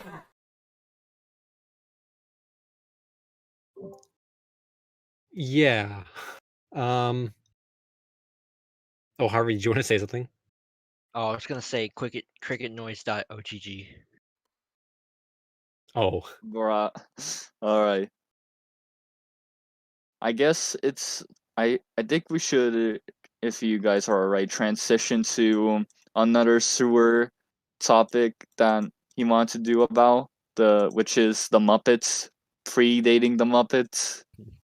Ah, yes. Kermit Well, impression. guys, this is a topic that I Alright. really like. Do Kermit. I swear, I will riot if you don't do Kermit. You want me to do Kermit for this one? Yes. Do Okay. Kermit. Today we will be talking about Wilkins and Watkins. It's a lost series of Jim Henson commercials. Okay. You want me to do that the whole time? Nah, I think you're kind of suffering. I'm kind I of feeling am. bad. Just go with normal voice. Go with normal voice. Okay, Wilkins and Watkins were they were a series of commercials that ran in the 60s, and they were made by Jim Henson, and they were made using like just normal felt puppets, so just kind of basic stuff, and they only ran for like 10 or 15 seconds. And basically it was this orange guy. You really can't tell because it's in black and white. It's this orange guy. His name is Wilkins. He's like he promotes Wilkins coffee. And then the red guy is Watkins, and basically what Wilkins would say is he'd say, "Oh, you're this if you don't drink Wilkins coffee," and then Watkins would be like, "I don't drink Wilkins coffee," and then like that specific thing would happen to him, like except exaggerated. He would get killed in every episode. It's like Yeah, he Kenny would. from He would. He was Kenny from South Park. He would come back to life every episode and just repeat the loop torture he had. I mean, I wouldn't say it's Oh. it's an episodic thing. It's just commercials, really. Yeah, but they didn't just advertise for Wilkins Coffee. They did Community Coffee, Donovan Coffee Company, Nash's Coffee, La Touraine Coffee, Martisan Coffee, Fago, Calso Water, Frank's Beverages, Cramel Dairy, Merita Bread, Tasty Bread, Dugan's Bread, Standard Oil of Ohio, and National City Bank. So Wilkins and Watkins were pretty popular, and a lot of their commercials are actually partially lost or partially found. The National City Bank ones are actually completely lost. Tasty Bread and Dugan's Bread and Frank's Beverages are all completely found. The only problem with some of these is that we don't know how many ads were made, because there were 179 ads made specifically for Wilkins Coffee, but there were 3 made for Dugan's Bread. So it's just kind of like a really wide spectrum of how many commercials were made. A lot of them actually, showed up this year. It was trending on Twitter one day. I think it was back in January, February, and a lot of them were lost, and a lot. I think there's one that's like completely lost. It's the Nash's Coffee communist store one. I'm pretty sure that's lost for a reason, because this was basically during the height of the Cold War. So yeah, it's probably lost for a reason. But basically Jim Henson was on this, and yeah, and a lot of these were lost for a while until in June 26th of 2020, a YouTube channel called Kermie Clown had uploaded a bunch of Wilkins commercials, and that included all the ads for Tasty Bread and Dugan's Bread. So, they're still being found. It's just a matter of, how many commercials were made. And, unfortunately Jim Henson's passed away, so, you can't ask him how many he's made. But I don't know if the Jim Henson, company has any of these. I feel like that's really more of the Wilkins Coffee Company, because, that's their brand advertising, and all the other companies that, they advertise for.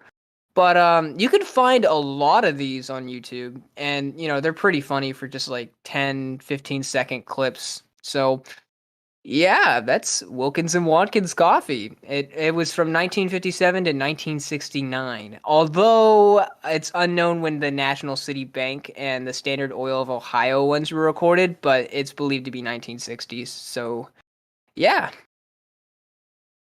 Ah, that's pretty cool. Wait, read the pings. And also just rest in peace to Jim Henson, Yeah, respect. by the way. I think Yeah. we should all, respect his legacy, honestly. That's probably just the best way of saying it. Mhm. Jim Henson was extremely talented for his time too, and these were Yeah. pretty funny. Yeah, these were like early Dark Humor. Yoshi Killer responded with, they do have them. They've uploaded a few, and he's referencing like a Twitter account who's been publishing a bunch of these Lost Wilkins Coffee commercials Oh too. dang! Is I it like forgot. which or which Twitter account is it? If you guys can link He it in the posted chat. it, but I lost it. It's Okay, still well, I here. can Let me pull up. just quickly scroll up, but it's taking like fast. Yoshi, if you're I mind would love read to check like those out. let me see. I'm looking up. It's still not. Oh, I can't find it. Hmm. Yoshi, do you mind like posting in the chat the account of the Twitter I if you're think he's watching? talking about. He said they do have them. I think he's talking about Jim Henson Company. Yeah, No, that's what oh, he okay, said. yeah, okay. Okay. All right. So I feel like we should transition to like a history lesson that I had like planned for this like segment. So I want to talk about the history of Grand Theft Auto Lost Media because that has had a decent amount of lost media, and the thing that they all have in common kind of is that they're basically related to a version that was supposed to appear on a Nintendo console, but they never did. So the timeline starts with I think somewhere around the 1990s, and it's of course Grand Theft Auto 64, which was supposed to be like a Nintendo 64 port of the original top-down Grand Theft Auto game. And I think that was covered in the IGN webpage as well as a Nintendo magazine with some footage as well. But it never came out, and it's kind of like lost if there is ever a Nintendo 64 prototype version of Grand Theft Auto on the console. And then after that, years after, like in 2000, during the time of like the release of Grand Theft Auto 3 on PlayStation 2 and Xbox, there was a planned Game Boy Advance version, and a prototype was, I believe, to be found and was shown off on YouTube. And it was still in spirit of the top-down gameplay style from the original two games, and not like open world 3D. And that's the only like official Grand Theft Auto Lost Media that I'm aware of. However, I I was talking to Sultan in the LMW Discord like a few days or like a week ago, and he actually told me some interesting unofficial or kind of reported rumored Grand Theft Auto Lost Media that has been around like around r/gamer or Reddit or online. So basically, one of these is a possible prototype version of Grand Theft Auto 5 on the Nintendo Switch, and apparently it was supposed to come out somewhere around 2018 after Rockstar released LA Noire remastered on the Switch, and how successful that was. Rockstar wanted to do like GTA 5 on Switch afterwards. So reportedly, uh Rockstar made a prototype version, and the details include that it was only tested out in docked mode, so it wasn't in handheld or tabletop, it was just on docked mode. And the game ran in the stable 60 frames per second and 180p resolution as well. Most of the content in the prototype version was basically from the prologue missions, and reportedly Nintendo wasn't that happy with how how the game was, and they actually censored some missions in the game, like some mature missions that I'm not gonna explain here, but yeah, some of those like GTA style missions. And also there was basically another rumor or that there was also Rockstar did a Wii U prototype version of GTA, but there hasn't been that much information, at least I believe some Reddit post and alongside with a video on it, but that's possibly it. So yeah, it's kind of that's the interesting history of GTA on Nintendo consoles, which is pretty crazy to say. Yeah, I don't really know just I don't really know anything about Grand Theft Auto. I think that's another one of those topics that like people have been requesting I cover for like years, like the GTA N64, but I haven't played any Grand Theft Auto games. I'm just not really interested in them, so like I just never had the desire to like look into them or anything. Mm. But I am aware that like they have a very long history with Nintendo. Um, like yeah. They did the Game Boy Color version of the original game. However, Nintendo censored it because back then Nintendo were a little bit too kid friendly. And then there was the Nintendo DES game, which is very well done. The Chinatown Wars as well. But that's the only thing GTA related that Nintendo has done. And there was like a bunch of speculation that Rockstar isn't a big fan of Nintendo of some sorts for some reasons. So that's possibly a reason why we never seen these versions of GTA on Switch and Wii U. So yeah. Just just okay, it's not about GTA, but just the fact that we're talking about Nintendo and like lost stuff in what like 5 days. Mario 35 is going to be gone forever. Oh No. yes. No, Mario. I don't. Hmm. Well, That I guess Super Mario 35 could be emulated with the Nintendo Switch emulators right now being popular. However, there's no online multiplayer compatibility. That's the only thing I have to say about that. But everything else, Super Mario 3D All Stars, that's gonna be alright to preserve and everything else. especially because it's a physical release. Yep, it is. Yeah, November. I love the comments right now. The chat assassinated in March 31st.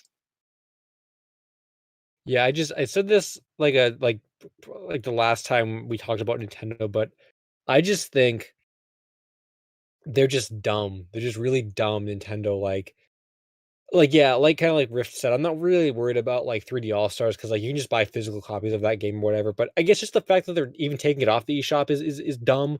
But second, like Mario 35, like taking that off offline is just it's just so stupid. It's just so dumb. It's like they don't need to take it off. Like there are probably so many people that still play that game that still want to play that game. People who like I downloaded it like right when it came out. So I've had it like pretty much for its entire life. And I haven't played it in a long time because I unlocked Luigi and I unlocked all the levels and stuff. So like I haven't played it in a long time, but I'm sure that there were a bunch of people, like probably like millions of people that didn't get it right when it came out and haven't been playing it as much as I did, and now they're not going to be able to continue to enjoy it. I just think, it's classic Nintendo being evil overlord corporate Nintendo. They can just like, pull your strings and make you do whatever they want. And I had a theory actually because I was thinking, why are they even pulling Mario 35 from, off like why are they taking it offline? Like what's the point? And then it because the game is free. It's not like, with like Mario 3D All-Stars, you maybe sucker some people into buying it from the eShop because they want a digital copy, but like Mario 35 is free, so what's the point of taking it down? And then it hit me. You need the Nintendo Online to play Mario 35. So I have Mhm. like a conspiracy theory that like they only made it a limited time game purposely to drive up sales of their Nintendo Online account subscriptions.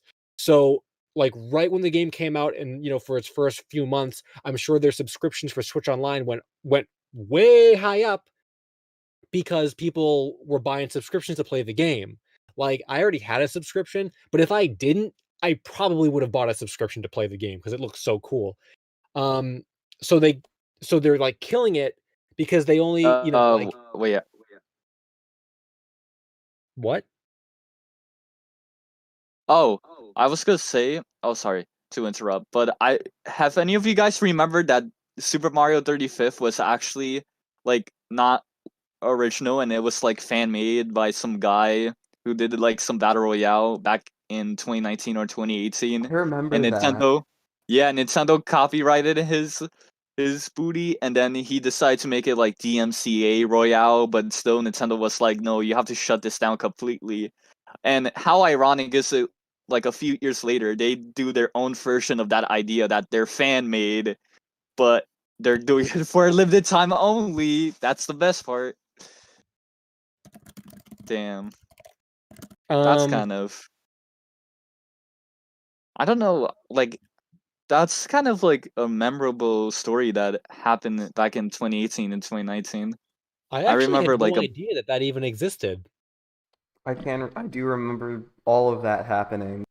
Yeah, it was a big controversy for Nintendo back then, like because it was like a ton of people were playing it. It was like Super Mario 35, but it was kind of fan made, and it was kind of like the same thing, but it didn't had like the Tetris 99 style to it, like where you could like attack people and spawn like enemies in their rooms or something like that. It was just basically you have to be the last one. You have to be the first one to beat Bowser, and that's it. Yeah, I mean, I guess I'm sure Nintendo probably took inspiration from that after taking it down, taking the fan one down. Like I man, I just feel like, and I said this before, but like Nintendo is just like they're literally like as corporate as you can get. Like they kill all these fan projects. Their games like are re-released for full price after they add like an extra hour's worth of gameplay. Um, like I really don't want to get off on a whole Nintendo rant because I've done it before, but like Yeah, you I did. just feel like their business practices and ethics are just so bad. Like it's honestly, it's making me like really, really, really hate Nintendo. And like I used to be a big defender of Nintendo. Like a couple of years ago, like I would defend everything they did, but just like the more and more I see this kind of thing happen, and especially after all the stuff with the Smash community came out, because I play a lot of Smash Bros. Or I used to play a lot of Smash Bros. I don't really play a whole lot anymore, but like, man, that made me like really, really angry that like they just are like trying to undermine, the community like that, and not Can even we getting get into a Smash free stuff. melee in chat? I'm What? sorry, I had to do that. Oh, No, I said, oh, can we get everyone in chat to spam hashtag free melee? That has been dead for like a few months. yeah, like it's just like just the Mario 35 thing and all this Mario stuff that is ending on the 31st. That in a nutshell is exactly what's wrong with Nintendo, like making all these like timed exclusive things, and even their promotions are awful. Like those pin sets that people kill each other trying to get. Like I remember I did all those My Nintendo missions and stuff to get that pin set, and of course I didn't end up getting one. And most of the ones that went out were put up on eBay. I didn't even bother with the second pin set because they were like double the amount of missions, and like one of them you had to go to an actual location to buy like ice cream or something to get it to like you know for it to count as you having completed the mission. It's just all this like dumb stuff, and like it's just yeah, man, Nintendo is just dumb, big dumb. Yeah, I mean, what do you big dumb. expect from something run by a guy named Bowser? Yeah. Uh, Wow. I think since we're like we back like a week, no, in the last episode we were talking about how like Nintendo's kind of ruining their digital preservation of their classic titles. Guess who's also following that bandwagon we recently? PlayStation has been like, I think I'm not sure if this is a rumor, but I think it's like since it has some coverage in the media, a lot of like very huge coverage on the media recently. Apparently, Sony is taking down the PlayStation Network store for PlayStation 3, PlayStation Portable, and the PlayStation Vita soon. And there's speculation that it's gonna happen. They're gonna close it down in September. But like I said, it's like currently a rumor, but it's causing already controversy with Sony already and backlash. And I feel like if this rumor does happen to be real, then try to basically preserve as much of the PS1 digital only games that came out on those platforms, because you would never know if it could possibly end up being lost. Like one notably being Scott Pilgrim versus the World, kind of. But yeah, that's kind of like my warning a little bit, even though it's kind of a rumor. Although what's funny is with the amount of piracy that's on the PSP, I think basically everything's preserved for that. Yeah, I just want to say this about it. I think PSP is going to be all right when it comes to like preserving everything, since that has been 100% hacked and you could play it wherever you want on PC and all that.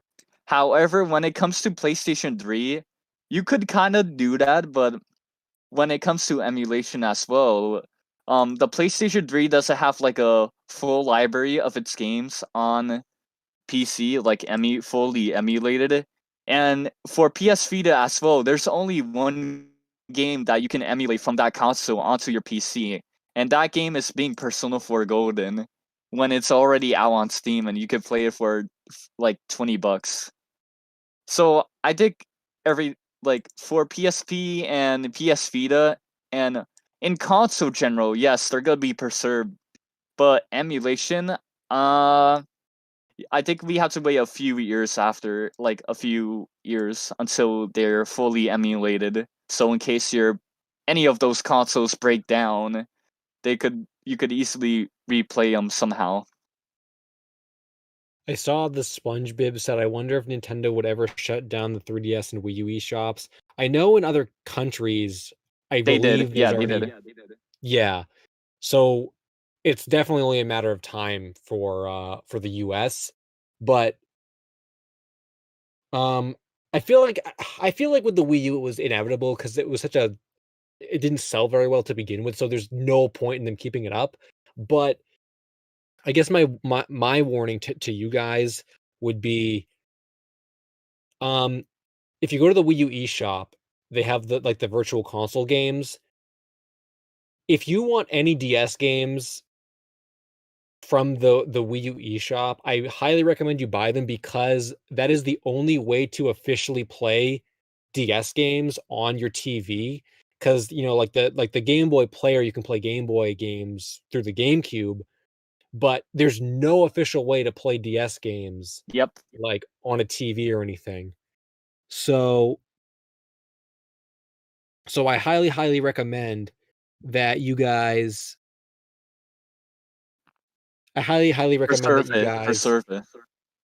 Yeah, buy the games that you want so that you have them on your system, because you'll never be able to play DS games officially on your TV again. Yeah, and this is on the same subject of media preservation and this is I don't think that this was intentional, but I'm pretty sure in 2019 on the wonderful old social media platform MySpace, which is where a lot of, popular Somebody say musicians. MySpace? Yes, Oh. I did. Add me. What? Anyways, on MySpace in 2019, they basically had a huge data loss where like everything past 2013 or something, or everything before 2013 just gone. And what's really funny is that so much like popular musicians, whether it be like I can't really think of some right now, but MCR, Paramore, Tyler the Creator, yeah, those are great etc., examples. etc. Yeah. All of them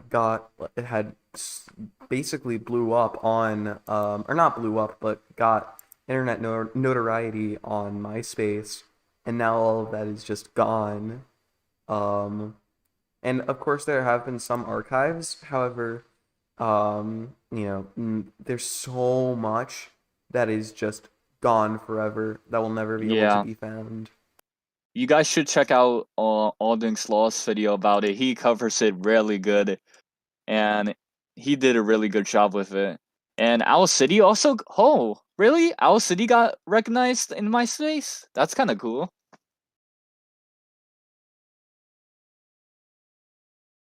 Yeah.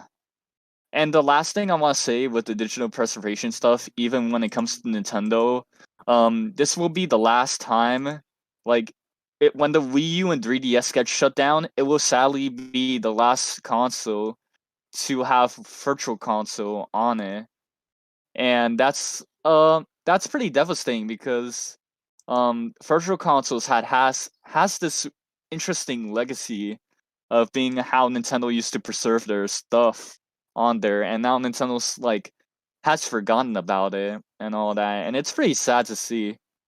And we get Nintendo Switch Online collection with it. But yeah, I'm with everyone in the chat right now. Owl City is is very talented. But anyways, I think we should transition to our next topic if anyone doesn't have anything to say about Nintendo and their rivalry between digital preservation. I have something to say about MySpace. Yeah, okay, go ahead. We need to revive it, please, guys. I'm not asking for much. I've never asked for much, but we should revive MySpace. Thank you. All right.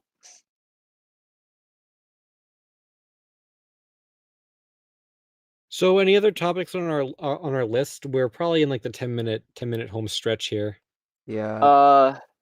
Yeah, I think we have one for Riff, so I'm gonna let him have the One stage. second. I'm replying to an email right now.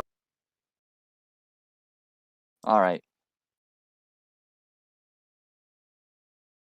Okay, I'm here. Anyways, so recently I've been on a binge of this classic sitcom called Malcolm in the Middle, and it's a very surprisingly good show.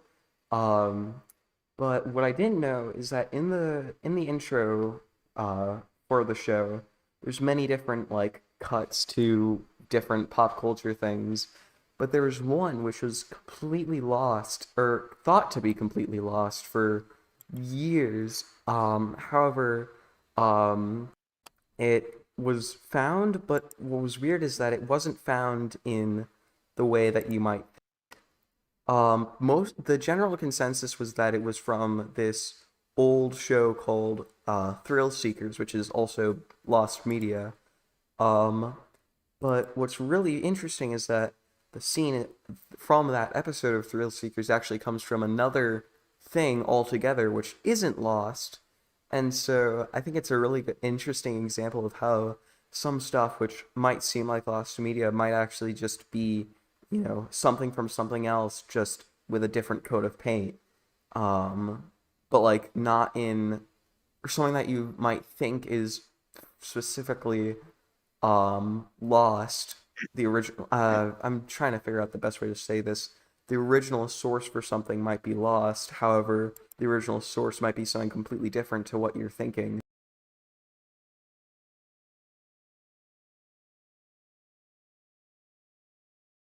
That's all I have to say. Oh, wait, I'm stupid. I forgot one more thing. I first learned about this because, Ultra Chris actually sent me this, and I've seen it in my, what's it called? In my recommended feed, but I never really thought to click on it. There's this really cool new, lost media YouTuber with only 2 videos and already 3K subscribers, Kid Leaves Stoop, who made an excellent video on it, and I'll link it in the stream chat. that's a better explanation of what I'm talking about. Yeah. All right.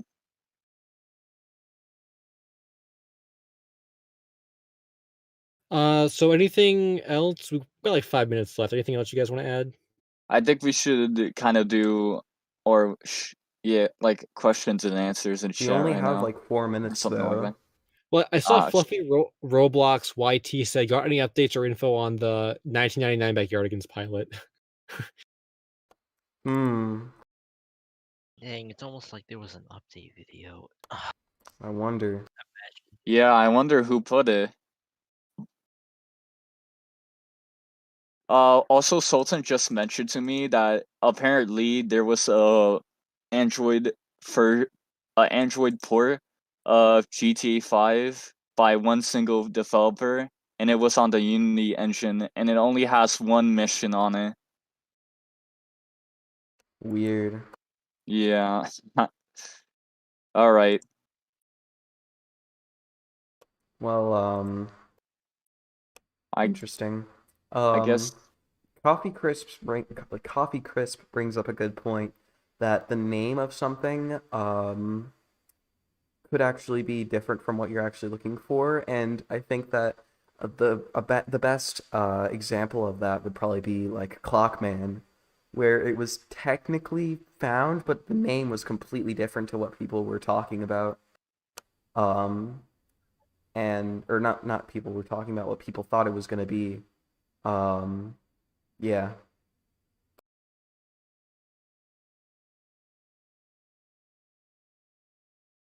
Um, I yeah, that's true. I remember for like me and my friends as well, it was listed as like me plus my friends on some different websites and stuff. So even that has different like names connected to it.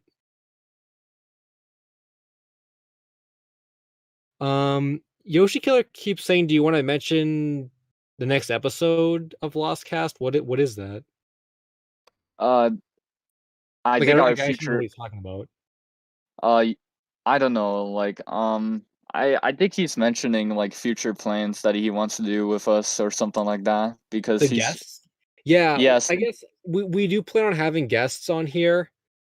Um, I just don't know when exactly it's gonna be. Yoshi Killer was gonna be one of our guests though. So if you guys follow Yoshi Killer's content, um, like he will be on at some point, along with a bunch of other people we've kind of yeah, I guess. Uh, so that's I don't know if we're gonna do it next time. I don't really know. I hadn't thought that far about the guests, but Yoshi Killer is definitely like on the list. Believe it or not, Jorge, I think we might ask him as well. Just wanted to kind Ew. of get some more episodes out to establish ourselves more. Um, before we started inviting people on, but I think sooner than later we'll actually start getting some guests on and stuff. Yeah, and yeah, I was about to say something until I realized you basically summed everything up, which I was gonna say. Yeah. Well, I kind of want to go like 2 more minutes, 2 more minutes, because like we're almost at the All two right. hours. But oh yeah, the Jorge LSSQ crossover that will happen someday. People have been wanting us to do that forever, but I feel like the Jorge crossover is going to be so like I feel like it's more like a lore thing rather than actually like I feel like the thought of it happening is more exciting to people than it actually happening. Because like we would have to pick such a good topic, it would have to be such a good crossover that like it's almost like how can we live up to the expectations people have for us? So I think that's someday it'll happen, but there'll have to be a lot of thought that goes into it. I think it's like something, if we do something like that, we have to collaborate with Blame All Jorge himself before we even do the episode, not just randomly pick or just pick the topics for it. And because I know like Yoshi Killer has some stuff to basically cover when he becomes a possible guest in this show.